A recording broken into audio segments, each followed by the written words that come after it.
북한 무인기 침투 문제가 안보 이슈를 넘어서 또다시 정쟁으로 흘러가는 모양새입니다. 여야는 서로에게 책임을 따지고 있는데 최창렬 용인대 특임교수, 장성호 건국대 국가정보학과 교수와 함께 전국 상황 정리하겠습니다. 네, 두 분 어서 오세요. 네, 안녕하세요. 안녕하십니까. 자, 저희 무인기 이슈부터 좀 짚어보도록 하죠. 일단 그 무인기가 침투하고 우리가 대비 태세를 발령하기까지 1시간 반 이상이 걸렸다는 내용이 사후 점검에서 확인이 된 상태입니다. 그래픽 함께 보시겠습니다. 자, 군 레이더망에 북한의 무인기가 포착이 된 게 오전 10시 19분입니다. 근데 최초 인지했다고 밝힌 시간보다 6분이 앞당겨졌어요. 오전 10시 25분 군이 이상 항적을 인지했고 10시 50분 수방사가 이상 항적을 포착해서 북한의 무인기가 침범했구나 이런 결론을 내렸습니다만 군으로부터 침범 사실을 전달받지 못했습니다. 또 오전 11시 27분에는 이제 수방사가 합참에 보고를 했고 낮 12시쯤에 군의 무인기 대응, 그러니까 두루미가 발령이 됐습니다. 북한 무인기가 침범하고 나서의 이제 우리 군의 대응을 저희가 그래픽으로 일지를 정리를 해서 보여드렸어요. 자, 합참이 지난달 국방위 보고에서 이제 보고한 것을 보면 전국 경계태세를 2급으로 격상을 했다고 밝혔습니다만 담당 구역이 사실 이렇게 직접 침범당한 부대 간에도 서로 좀 공조는 이루어지지 않고 있는 것으로 보입니다. 이 군의 대비태세는 어떻게 평가하세요? 처음에 국방부가 발표했던 것과 많이 달라요. 우선 이제 이 시간대별로 이제 말씀하셨는데 예.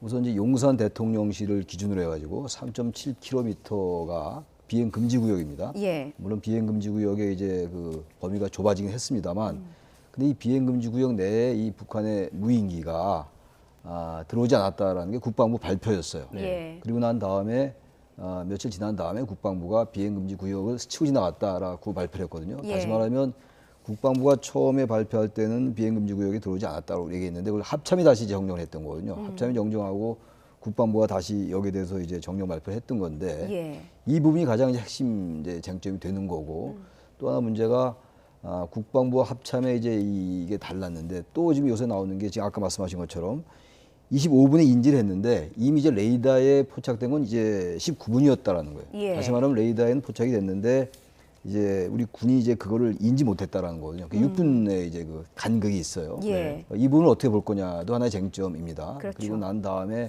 앞으로 이제 말씀을 나누겠습니다만 드론 이제 합동 사령부를 창설한다고 얘기했잖아요. 예. 드론에 대해서 아직 우리가 완전한 그 방어책이 좀 안 돼 있는 것 같아요. 그러니까 우선은 드론으로 이제 북한을 공격하는 것도 중요하겠습니다만 드론을 어떻게 방어할 것이냐의 문제. 그러니까 드론 방어냐, 드론 공격이냐.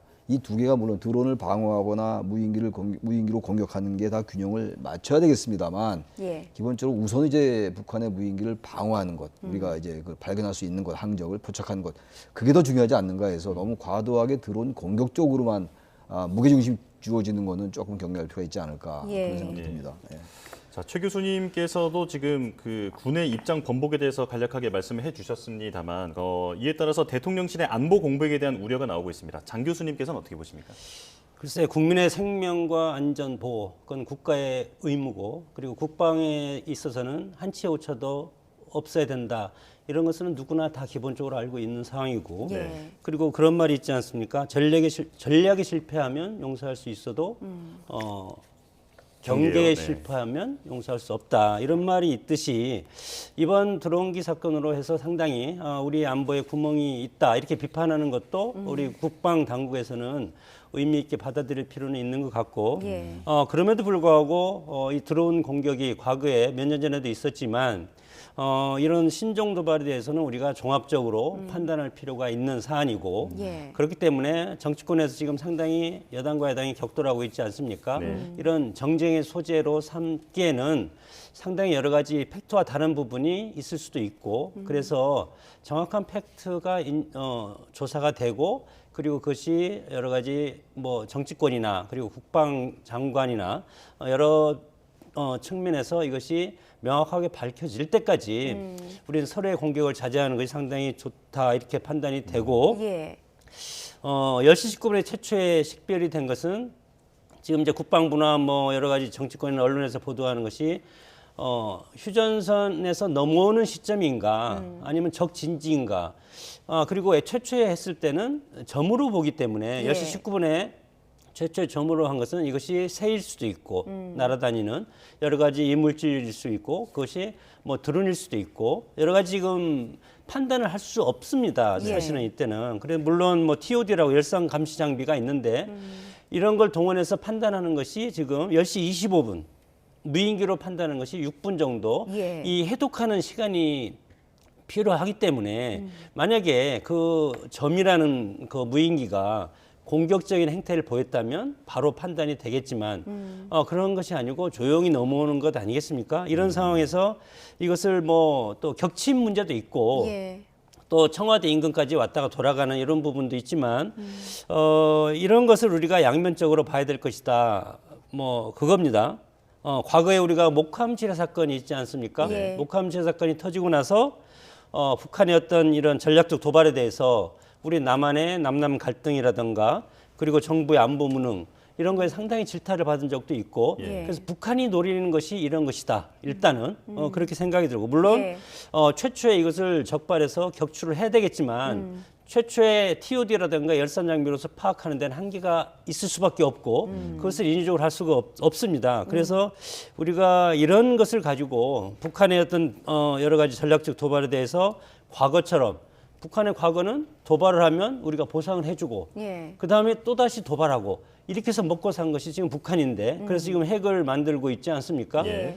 핵으로 위협이 안 되니까 이제는 드론이라든가 이런 새로운 전략적인 도발을 통해서 봐라 이렇게 해서 남한에 대해서 북한과의 대화하는 것을 촉구를 하고 그리고 북한의 지금 제재가 상당히 어렵지 않습니까? 예. 그래서 제재를 푸는 그런 역할을 할 수 있는 전략이라고 우리가 살펴보기도 해야 된다. 예. 그런 측면에서는 얘기하고 싶습니다. 예. 장 교수님께서는 여러 가지 문제점에 대해서 지적을 해주셨는데 이제 가장 먼저 경계 실패에 대한 부분을 좀 짚어보면 처음에 이제 포착하고 인지를 하고 분석하고 이런 과정에서도 조금 문제가 있었던 것으로 드러나고 있고 그리고 용산 비행금지 구역도 뭐 침범하지 않았다고 했다가 지났을 가능성이 있다 이렇게 입장을 번복한 것도 그렇고 무언가 좀 기강회의 문제에 대해서도 좀 지적이 나오고 하면서 일각에서는 이제 군 문책론을 해야 되는 것이 아니냐, 책임자 문책론을 해야 되는 것이 아니냐 이런 지적이 나오고는 있습니다만 대통령실은 좀 신중한 입장인 것 같아요. 왜 이런 입장이라고 보십니까? 신중할 수밖에 없겠죠. 지금 이제 이 무인기에 대한 방어가 아직은 우리가 체계적으로 잘 안 돼 있는 것 같아요. 예.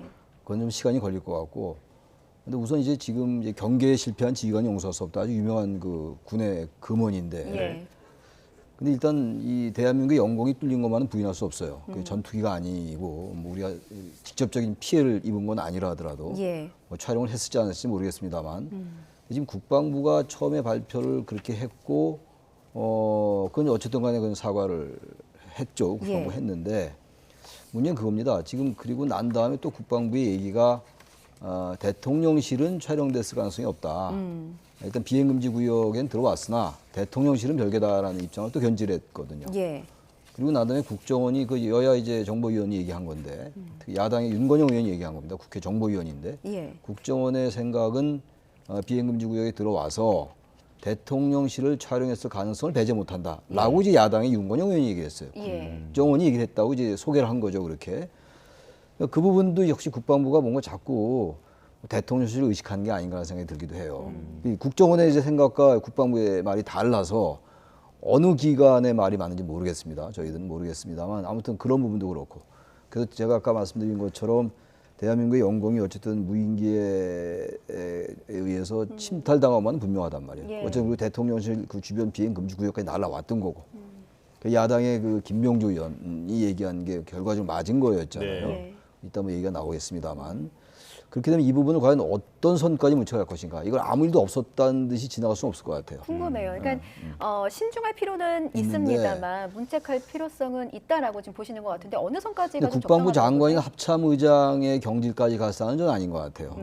이 경계에 실패한 지휘관이 국방부 장관이라고 하기는 뭐 제가 군전무관 아닌데 저는 사병 출신인데 옛날에 군대를 갔다 왔는데 근데 저는 국방부 장관이나 합참의장이 이 부분을 가지고 만약에 문책이라면 이제 경질까지 간다면 그거는 그야말로 아까 우리 장 교수님 말씀처럼 북한의 그 생각에 말릴 수도 있어요. 그럼 이제 야당이 또 지금 공격을 하고 있잖아요. 그러니까 예. 지금 이 문제를 가지고 지금 야당은 지금 여당에 대해서 아주 굉장히 심하게 공격하고 있고 여당은 여당대로 과거 문재인 정부 때 그런 것들이 마련돼 있지 않았다라고 얘기하고 있고 그야말로 안보를 누구도 또 여야가 또 이 정쟁으로 가고 있거든요. 아무튼 그런데 이게 아무 일도 없다는 듯이 넘어갈 수는 없고 그러나 국방부 장관이나 합참부 장 경질을 지금 야당은 얘기하고 있습니다만 그건 너무 과도하다. 그래서 어쨌든 간에 이 경계의 어떤 지휘 라인에 있는 그런 부분에 대한 일정 부분의 문책은 필요하지 않을까 네. 그런 생각이 듭니다. 알겠습니다.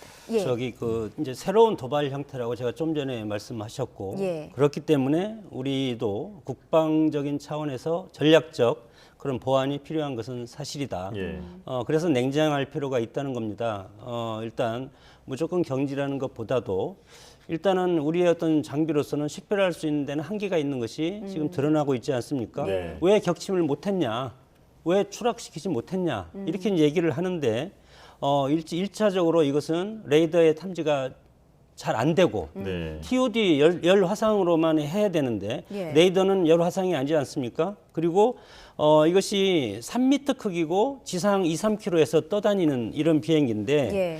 그러면 이것은 이제 격추를 하면 예를 들어서 미사일은 안 됩니다. 미사일을 하면 열 추진 동력으로 해서 미사일이 추적을 해야 되기 때문에 이건 그런 것이 없기 때문에 무인기는 그런 발칸포탄으로 쏴야 되는데 발칸포로 쏘면은 야구공 크기만한 그런 무게입니다. 그런 위력이 있고 그럼 2, 3km에서 만약에 수많은 발칸포가 떨어지면 그런 피해도 있을 수 있고 예. 그렇기 때문에 지금은 그런 것들을 지금 위협적인 그런 것이 없었기 때문에 발칸포도 대공포도 사격도 하지 않았을 것이고 만약에 국방장관이나 합참의장을 경질을 한다.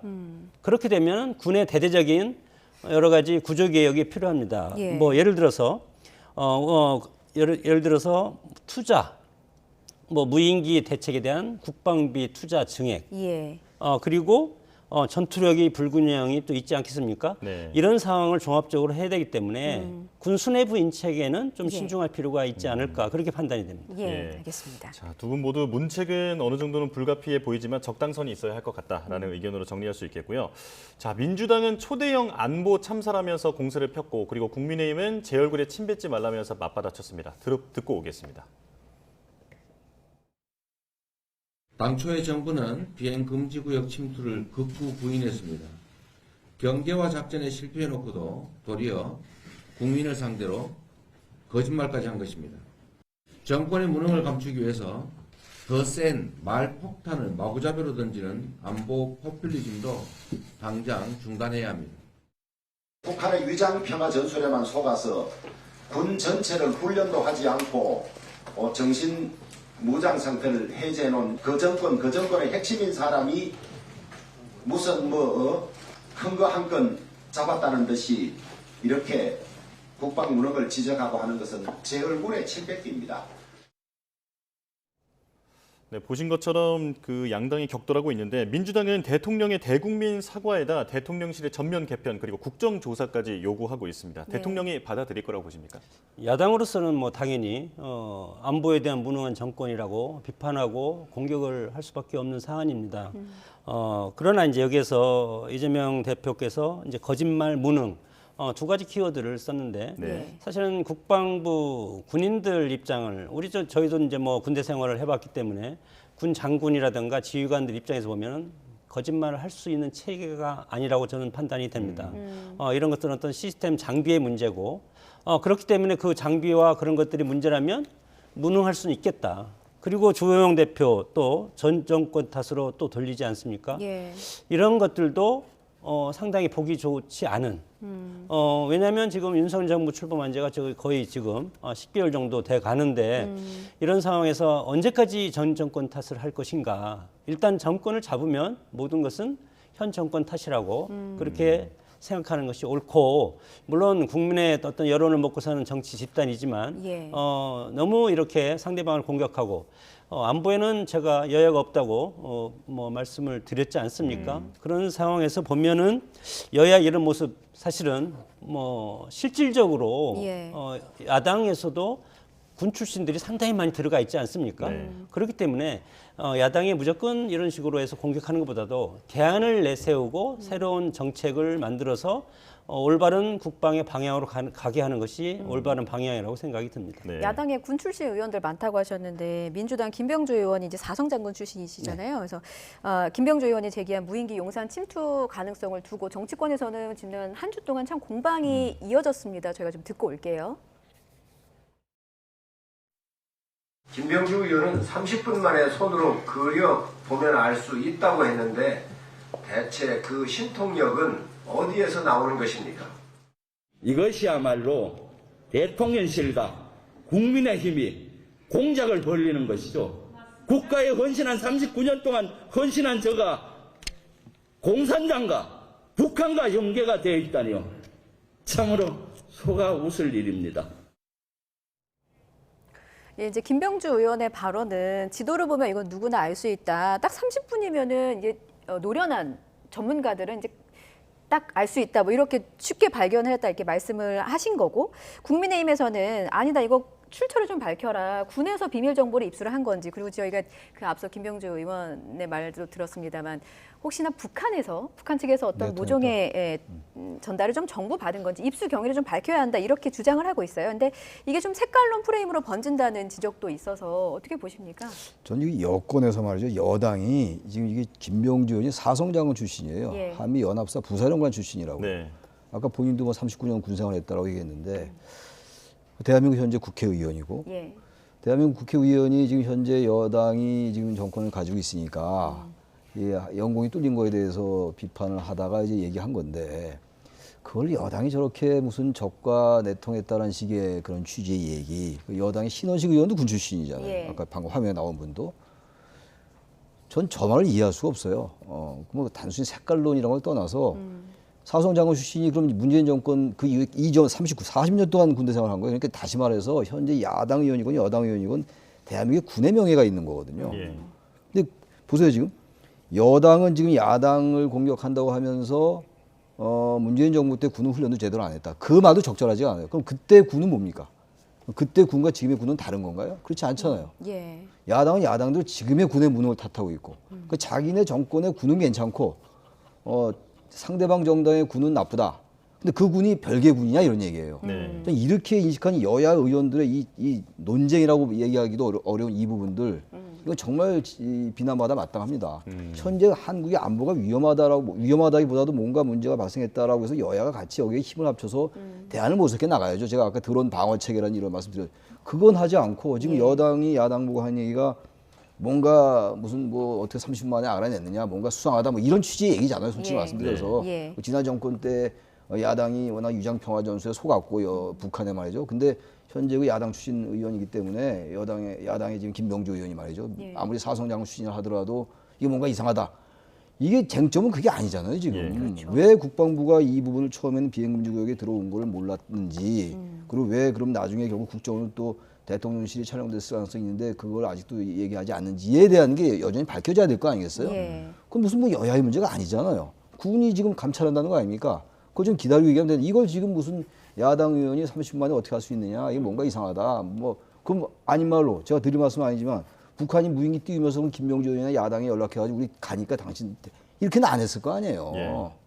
전 저런 식으로 여당이 하는 건 정말 아닌 것 같아요. 저렇게 얘기하니까 예. 저건 과거 우리가 민주대 반민주 구도에서 권위주의 정권 때 이런 안보 이데올로기, 냉전 논리로 해서 정권을 막 이렇게 네. 보호했던 거 아니었어요? 지금 그런 시대 아니잖아요. 예. 전 저거는 여당이 전 저렇게 하는 건 아니다라고 생각합니다. 여당의 무리한 문제 제기였다는 저도 한 지적이시고. 말씀만 좀 드리고 예, 예. 싶은데 물론 김병주 의원이 이것은 지금 받았다는 것 아닙니까? 네. 국방부에서 받아서 이거에 대해서 항적 추적을 하는데 사후 추적 연결을 하면은 군데군데 구멍난 부분이 있습니다. 그것을 A라는 B 지점에서 그대로 연결을 하니까 요 추세로 가면 청와대 인근까지 청와대가 아니죠. 용산 대통령실까지 인근 쪽으로 이렇게 갈 수가 있다. 예. 이런 발표를 하는데 우리 최 교수님 뭐 말에 저는 100% 이제 동감을 하고 네.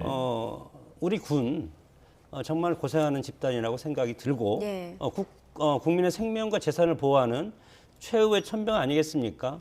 우리가 자는데도 불구하고 잠도 자지 않고 그래서 정치권 특히 뭐 여당과 야당 마찬가지로 군을 정치에 이용하지 말았으면 좋겠다. 네. 그런 저는 충고를 하고 싶습니다. 예. 자, 김병주 의원 문제는 두 분 다 본질이 아니다 이렇게 보고 계신 것 같고요.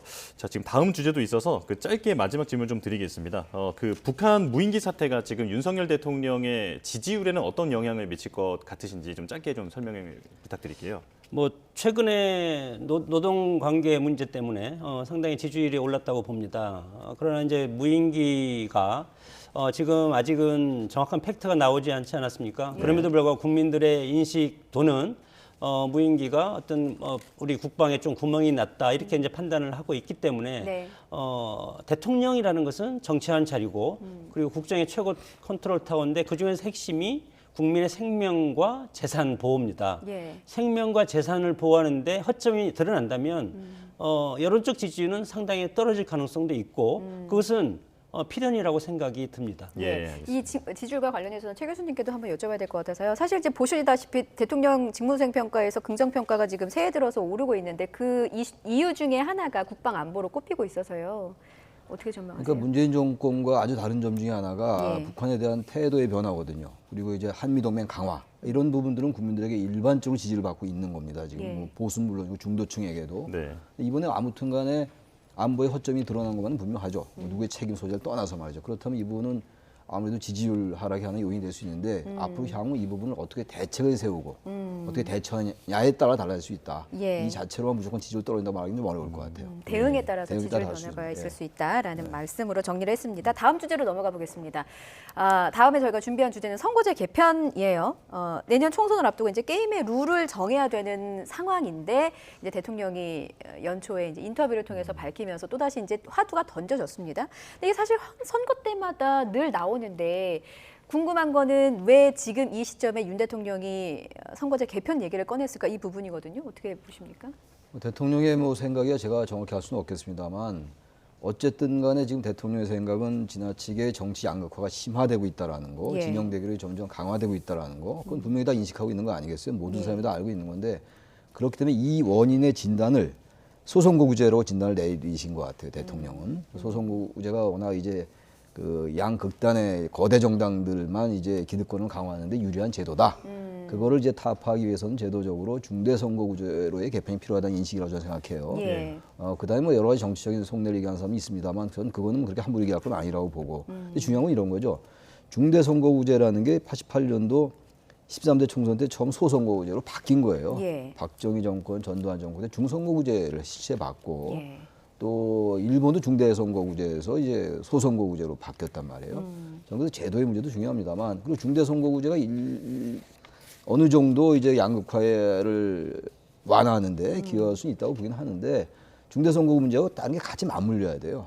어떤 게 이제 맞물려요? 소선거구제면 단순 다수제 이것 때문에 승자 독식이 되고 그래서 양극화 진행된다 이건 다 아는 얘기인데 예. 중대선거구 문제하고 권력구제 문제도 연결돼 있는 것이고 또 선거구제 문제뿐만이 아니라 지금 연동형 비례대표제 문제도 있어요. 예. 이런 게 다 같이 논의가 돼야지 의미 있는 지금 양극화가 해소되는 것이지 선거구제 하나만 바꾼다고 오히려 더 소수 정당이 더 불리할 수도 있어요.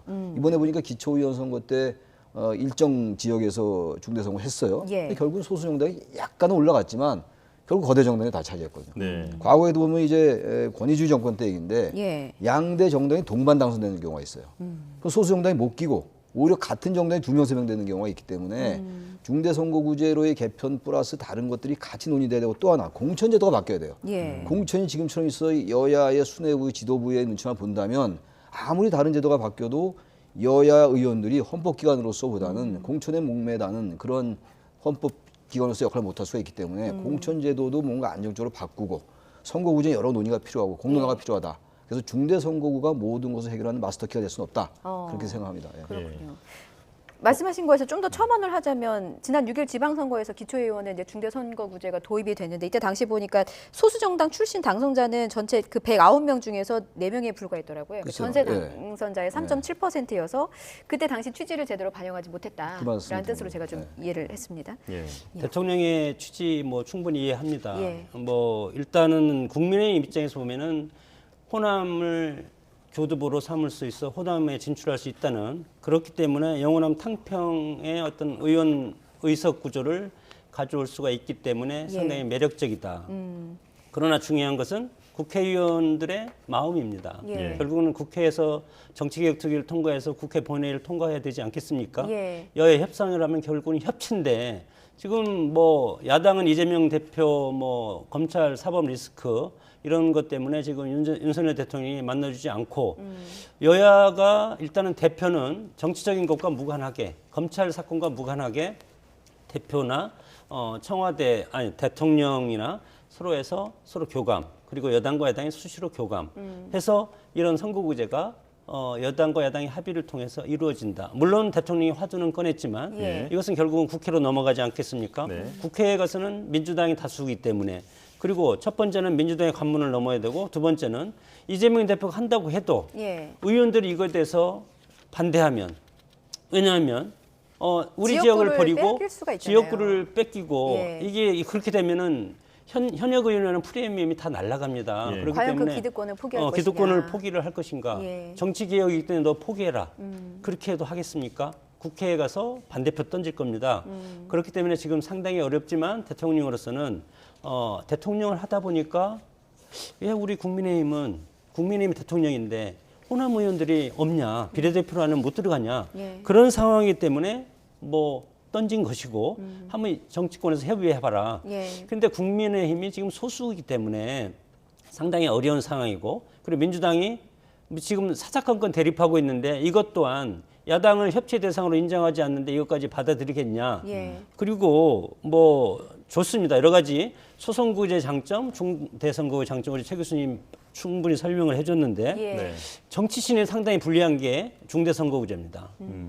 유명 인사, 방송에 나오는 분, 정치 관료, 전직 관료, 유명한 사람이 당선되는 것이 넓게 선거구가 형성이 되기 때문에 그리고 그래서 이제 명망가 선거라고 얘기를 하고 예. 그리고 정치적인 세대 교체가 상당히 불가능한 그런 부분이 있고 그리고 여기에는 또 사표가 상당히 많이 발생하고 이런 약점도 있습니다. 거기에 예. 또 금권 선거도 가능성이 있고 그렇기 때문에 소선거구제, 중대선거구제 다 장단점이 있지만 운영에 어떻게 하냐 그런 것이 상당히 중요한데 예. 그런 것을 봤을 때 근본적으로는 국회에서 국회의원들이 자신의 기득권을 내놓지 않기 때문에 예. 상당히 어려운 화두가 될 가능성이 크다고 봅니다. 네. 자, 이제 시간이 다 돼서요. 마지막 질문은 두 분께 모두 네. 동시에 드려야 할 것 같은데 지금 국회의장이 이제 선거법 개정을 3월 말까지 끝내겠다고 하면서 속도가 좀 붙고 있는 모습이거든요. 결국엔 이게 어떻게 될지 어떻게 전망하시는지 좀 짧게 먼저 장 교수님께서 말씀해 주시죠. 뭐 국회의장은 국회의장뿐입니다. 국회의장이 다음에 총선에 이제 안 나오시지 않겠습니까? 네. 그렇기 때문에 다음 내년에 총선에 나올 의원들의 마음이 상당히 중요하고 물론 협상에는 응할 수밖에 없습니다. 정치개혁특위라는 것이 항상 가동이 되기 때문에 예. 내년 3월까지 이것을 결정해야 되지 않겠습니까? 올해 3월까지. 올 예. 3월까지죠. 예, 예. 지리하게 서로 자신들의 입장을 하고 그래 옳다 그러다 하다가 그냥 다음 총선 때 하자. 그렇게 네. 해서 끝날 가능성이 저는 100%라고 봅니다. 예. 부정적으로 보시고 내년 계십니까? 총선 뭐 불가능하다고 전에, 봅니다. 저는. 예, 일단 4월 전에는 끝내야 되기 때문에 한 두 달 좀 넘게 남았거든요. 지난 국회 때 연동형 비례대표제가 나오다가 준연동형 비례대표제라는 이상한 제도가 나오고 캡을 씌웠었죠. 캡 씌우고 또 예. 위성정당 생기고 그랬어요. 예, 위성정당 차단하는 게 안 나오면 이것도 안 되는 거나 마찬가지로 그렇습니다. 중대선거구제는 지금 국민의힘도 썩 그렇게 내켜지지 않는 것 같아요. 지금 왜냐하면 의원들이 워낙 기득권이라든지 자신의 정치적 셈법을 생각하기 때문에 그래서 선거에 관련된 이른바 정치관계법들은요. 선거를 많이 앞두고 논의를 해야 돼요. 무지의 베일이 씌워져야 돼요. 예. 자기의 이속과 어떻게 연결되는지 알 수가 없죠. 많이 남았으면. 근데 1년밖에 안 남으니까 계산이 나오거든요. 그래서 저는 굉장히 어렵다. 그러면서 그때 뭐 100%까지 제가 함부로 얘기할 수 없다 하더라도 상당히 어려울 것 같아요. 중대선거에 합의하기가. 지금 1월, 2월, 3월 뭐 얼마 남았나요 지금? 두 달 좀 넘게 남았어요. 그동안 이 게임의 룰인데 그리고 의원들의 사활이 걸렸기 때문에 사활적이기 때문에 다른 것과 달라서 한 1년, 2년 정도 남았으면 이게 충분히 논의할 수 있는데 예. 워낙 변수가 많고 그래서 전 쉽지 않아 보이긴 합니다. 네. 자, 두 분 다 어려워 보인다라는 의견을 들려주셨고요. 예. 여기까지 듣겠습니다. 최창렬 용인대 특임교수 그리고 장성호 건국대 국가정보학과 교수와 함께했습니다. 두 분 고맙습니다. 고맙습니다. 고맙습니다. 예.